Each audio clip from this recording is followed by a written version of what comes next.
Assalamualaikum, salam Malaysia, Madani Stadium RTM pagi ini bersama saya Syairul Islam. Perjumpaan antara Ketua Setiausaha Kementerian Belia dan Sukan dan Majlis Sukan Negara bersama Majlis Olimpik Malaysia baru-baru ini diharap dapat menoktahkan konflik antara MOM dan Pesuruhjaya Sukan. Menteri Belia dan Sukan, Hen Ayuh berkata, menerusi perjumpaan itu, beliau percaya konflik tersebut mampu diselesaikan secara profesional. Untuk saya yang paling penting adalah untuk pastikan jawatan PJS itu kekal profesional dan tiada bias dan neutral. Dan itu sangat penting kerana ini adalah satu jawatan yang cukup penting untuk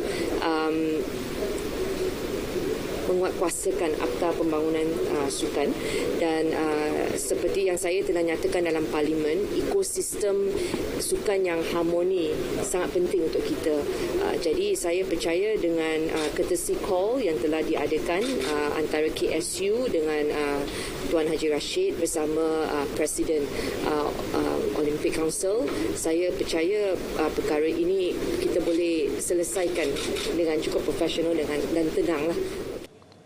Pada masa sama, beliau berkata keutamaannya adalah untuk menyelesaikan isu e-sukan yang menjadi masalah pokok dalam konflik antara PJS dan MOM itu. Konflik antara PJS dan MOM tercetus apabila satu audio tersebar mengenai kata-kata ugutan yang didakwa dikeluarkan PJS sehingga ingin membatalkan pendaftaran MOM. Terdahulu, UiTM dan MSN menyambung MOU untuk tempoh 3 tahun selepas kolaborasi mereka yang menawarkan peluang kepada atlet mahupun rakitangan MSN mendapatkan pendidikan tinggi menampakkan hasil positif. Saya berharap MOU ini juga akan diguna pakai oleh atlet-atlet negeri kerana saya percaya UiTM hasrat mereka adalah untuk membantu golongan atlet kita mendapatkan pendidikan tinggi supaya option selepas mereka bersara ni mereka ada pelbagai lagi option. Dalam perkembangan lain, Kementerian Belia dan Sukan KBS sedia berbincang dengan Kerajaan Negeri Kelantan berhubung garis panduan pakaian sukan patuh syariah bagi Sukan Malaysia SUKMA yang akan dianjurkan negeri itu pada tahun 2028. Kita akan adakan mesyuarat nanti bersama mereka, tetapi sekarang ini kita fokus untuk SUKMA Sarawak dulu. Tahun depan sangat sibuklah untuk kita semua, tapi seperti yang saya nyatakan, prioriti kita sekarang Januari dulu, KWSP Perkesu. Teknologi dalam sukan akan terus diperkembang menerusi Sandbox untuk memastikan kemajuannya dapat dimanfaatkan oleh semua jenis sukan di negara ini. Timbalan Menteri Belia dan Sukan, Adam Adli Abdul Halim berkata, inisiatif berkenaan dilihat membuka peluang kepada industri untuk mencari jalan memanfaatkan teknologi dalam sukan dengan penggunaan kos yang lebih rendah.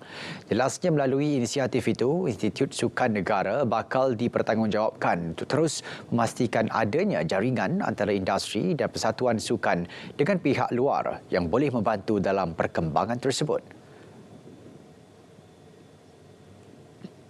Penggunaan teknologi selalunya menelan kos yang tinggi. Contohnya IPTA ataupun IPTS yang sekarang banyak bekerjasama dengan ASN boleh gunakan platform R&D mereka untuk bantu. Salah satunya adalah develop teknologi sukan yang boleh pakai oleh sukan-sukan lain dengan kos yang lebih rendah berbanding dengan yang ada sekarang. Sandbox Teknologi Sukan berperanan sebagai platform uji lari dan regulatori bagi pembangunan serta pengkomersialan produk dan program tempatan berkaitan teknologi dan inovasi sukan. Ia selari dengan teras ketiga Visi Sukan Negara 2030 iaitu pemerkasaan sains, teknologi dan inovasi sebagai pembangkit sukan. Menjelang Liga Hoki Remaja Malaysia MJHL 2023, Tenaga Nasional Berhad TNB diumum sebagai penaja utama dalam kejohanan yang akan membuka tirainya pada 5 Disember depan. Presiden Konfederasi Hoki Malaysia KHM, Datuk Seri Zubhan Kamal maklumkan TNB memperuntukkan sebanyak RM1 juta bagi melancarkan kejohanan berkenaan.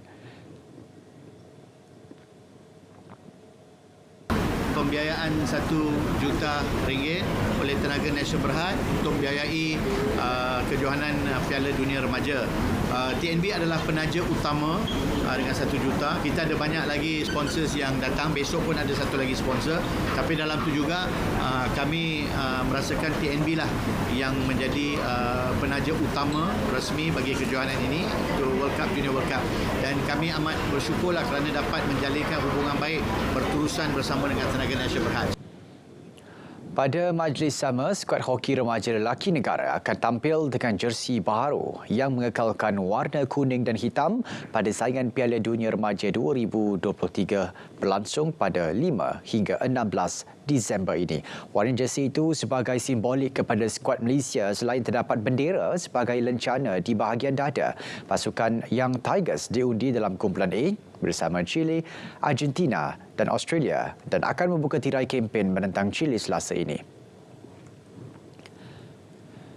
Majlis Bandaraya Petaling Jaya MBPJ bekerjasama dengan Persatuan Larian Menara Malaysia PLAM bagi menganjurkan larian menara peringkat kebangsaan di Menara MBPJ pada 17 Disember depan. Pemangku Datuk Bandar MBPJ, Engineer Jeremy Tarman berkata, ini usaha majlis menyokong sukan larian menara sejajar dengan objektif dan usaha kerajaan menggalakkan daya hidup sihat di kalangan rakyat Malaysia. Ini sekaligus promosi Bandaraya Petaling Jaya sebagai lokasi pelancongan sukan dalam bandar di peringkat negeri dan antarabangsa. Ini adalah yang kedua, betul edisi kedua. So dan kita harap edisi seterusnya akan terus diadakan di MBPJ ini. Ya, kerana kita percaya bahawa aktiviti ini adalah aktiviti yang baik dan akan memberi impak yang baik terutama bukan saja kepada remaja malahan kepada peringkat pelbagai usia. Sementara itu, atlet larian menara negara, Soh Wai Ching berharap ramai akan mengambil peluang kerana kejohanan ini sesuai untuk mereka yang amatur. Dia memang sangat friendly kepada yang beginner, terutama amateur yang nak cuba sukan ni. So bukan macam 50 tingkat ke 100 tingkat mula-mula dah takutkan orang. So 25 ni ambil masa lama pun, kalau non-stop jalan pun 10 minit boleh habis. So jangan risau, memang boleh sampai. Lagipun kita ada kiranya ada setiap 10 tingkat ada first aider to ensure the safety of the event. Juara kategori lelaki, wanita dan terbuka akan memenangi wang tunai RM1,500. Menjelang pertemuan Liga Super antara Kedah Darul Aman FC menentang Selangor FC Sabtu ini, bekas pengendali pasukan Kedah Muhammad Azraiko Abdullah mahukan skuad kendalian Hafizin mencipta kemenangan ke atas pasukan Gergasi Merah Kuning untuk berpeluang mara ke slot pentas Asia tahun depan. Jelasnya, beraksi di laman sendiri sudah pasti memberi kelebihan dengan sokongan padu penyokong hijau kuning.